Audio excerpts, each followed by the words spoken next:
Hello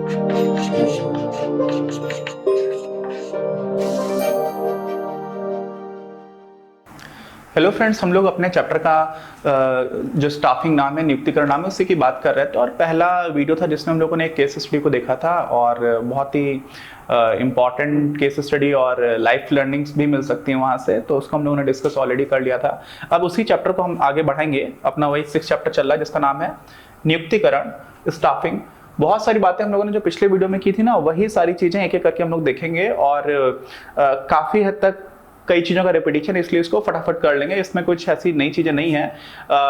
हमारे जो learning objectives यानी कि जो अधिगम उद्देश्य है इस चैप्टर के, वो क्या क्या हैं, अर्थ क्या होता है नियुक्तिकरण का, ठीक, क्या महत्व होता है, तो बहुत सारी चीज़ें काफ़ी सिमिलर है और हम लोगों ने बात पहले भी उसकी थोड़ी थोड़ी कर ली है इनडायरेक्टली, लेकिन उसको डायरेक्टली यहाँ पर जल्दी जल्दी फटाफट कर लेंगे तो इसमें ज़्यादा समय नहीं लगेगा।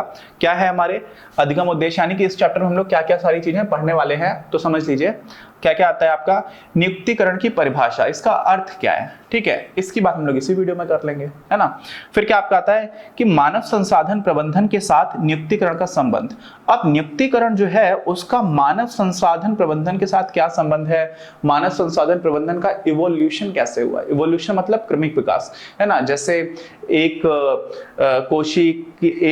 कोशिकीय जीव से लेकर के बहुत सारे जीव बनते चले गए, है ना, मल्टी सेलुलर ऑर्गेनिजम्स बने जैसे कि हम लोग हैं, तो वो पूरा जो क्रमिक विकास हुआ था वो बायोलॉजिकल वर्ल्ड में हुआ, है ना। और इसी तरह से जो हर चीज का क्रमिक विकास होता है, किसी भी देश का इतिहास, उसका भी एक विकास हो रहा होता है, ठीक है, एवोल्यूशन हो रहा होता है। तो वैसे ही हम लोग देखेंगे कि मानव संसाधन प्रबंधन का क्या क्रमिक विकास हुआ, क्यों हम लोग ने उसका मानव संसाधन बोलना स्टार्ट किया, पहले कुछ और बोलते थे क्या, संक्षेप में, और उसको हम लोग नियुक्तिकरण से उसका जो संबंध उसको स्थापित करेंगे। क्योंकि नियुक्तिकरण में यार लोगों की तो बात होती है। आप मशीनों को जब खरीद रहे होते हो तो बोलते हैं उसको हम लोग कैपिटल इन्वेस्टमेंट, क्या बोलते हैं, पूंजीगत निवेश, है ना। उसको हम ये नहीं बोलते हैं कि हम लोगों ने नियुक्तिकरण कर दिया, है ना। लेकिन जब आप इंसानों को लेकर के आ रहे होते हो तो वो इंसान है, तो इंसान रिसोर्स के रूप में लेकर के आ रहे हो कंपनी में, तो मानव संसाधन हो गया, फिर उसके हमें प्रबंधन की आवश्यकता पड़ती है। तो इस तरह से भी इसको देख सकते हैं। और इसी में हम लोग इसकी बात करेंगे, नियुक्तिकरण की आवश्यकता क्या है और महत्व क्या है ना, इसको भी हम लोग संक्षेप में देख लेंगे। फिर नियुक्तिकरण प्रक्रिया के चरण क्या क्या होते हैं, क्या क्या चीजें होती है, बहुत सारी चीजें आती हैं, इसको भी संक्षेप में इस वीडियो में बात करेंगे। जैसे पहले आपको पोटेंशियल का मतलब जो लोग आपके यहाँ आकर के किसी पर्टिकुलर रोल में काम कर सकते हैं। जैसे मान लीजिए आपको यहाँ अपने यहाँ पर किसी क्लर्क की आवश्यकता है, तो लोगों को मार्केट में पता चले कि आपको आवश्यकता है, तभी तो लोग आएंगे। फिर आपकी भी कोशिश होगी कि ऐसे लोगों तक पहुंचा जा सके जहां से वास्तव में ठीक ठाक लोग मिल रहे हो, ऐसा ना हो कि काम चलाओ लोग मिल जाए, तो वो हो गई भर्ती। फिर उनमें से आपको चयन करना होगा, फिर आप जिसको लेकर के आएंगे उसका ओरिएंटेशन या ट्रेनिंग होगी।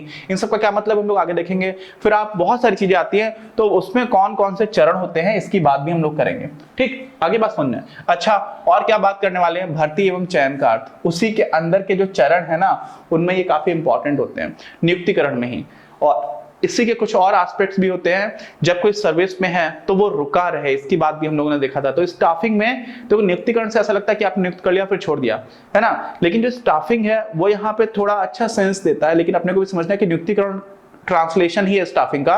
तो हमारे विषय के अंतर्गत नियुक्तिकरण का अर्थ होगा लोगों को आकर्षित करना, उन्हें उनका चयन करना, फिर उनको बनाए रखना, उनका विकास करते रहना, और कंपनी को भी या ऑर्गेनाइजेशन को बेनिफिट उनसे मिलता रहे, इस तरह की कोशिश करना, ठीक। अच्छा, और भर्ती के मुख्य स्रोतों की पहचान, आप भर्ती करोगे तो कहां से करोगे, इसकी बात भी हम लोग करेंगे, ठीक। अच्छा, चयन प्रक्रिया के क्या क्या चरण हैं, तो भर्ती और चयन की बात की थी, अब चयन प्रक्रिया में भी चरण आ गए।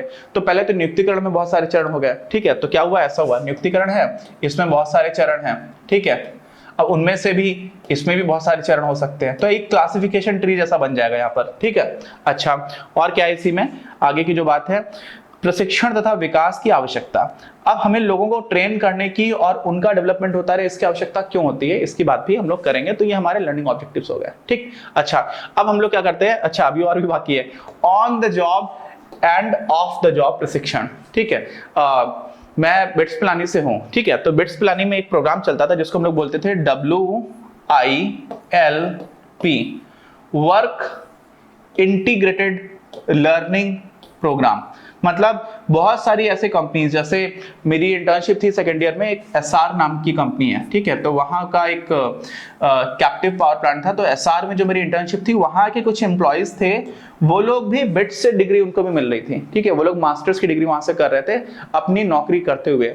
तो उनका क्या था, ऑफ द जॉब ट्रेनिंग है, क्या ऑफ द जॉब उनकी ट्रेनिंग हो गई थी। क्यों? क्योंकि उनको जो डिग्री मिल रही है वो बिट्स पिलाने से मिल रही है, काम वो अपनी कंपनी में कर रहे हैं, तो साथ ही वो कहीं और भी पढ़ाई करते जा रहे हैं और उसी के साथ साथ क्या कर रहे हैं, उनको एक डिग्री भी मिल रही है, तो उसको हम लोग बोल देते हैं ऑफ द जॉब ट्रेनिंग, ठीक है। और इसी तरह से कुछ होते हैं ऑन द जॉब, ठीक है। ऑन द जॉब का मतलब क्या होता है, आपने अपनी ही कंपनी में किसी एक फील्ड एक्सपर्ट को बुलाया और उससे बोला कि हमारे एम्प्लॉयज को आप इस पर्टिकुलर सेगमेंट में ट्रेन कर दीजिए। मेरे एक सीनियर हैं, वो एक ब्लॉकचेन टेक्नोलॉजी है ना, आपने बहुत सारी क्रिप्टो करेंसीज के बारे में सुना होगा।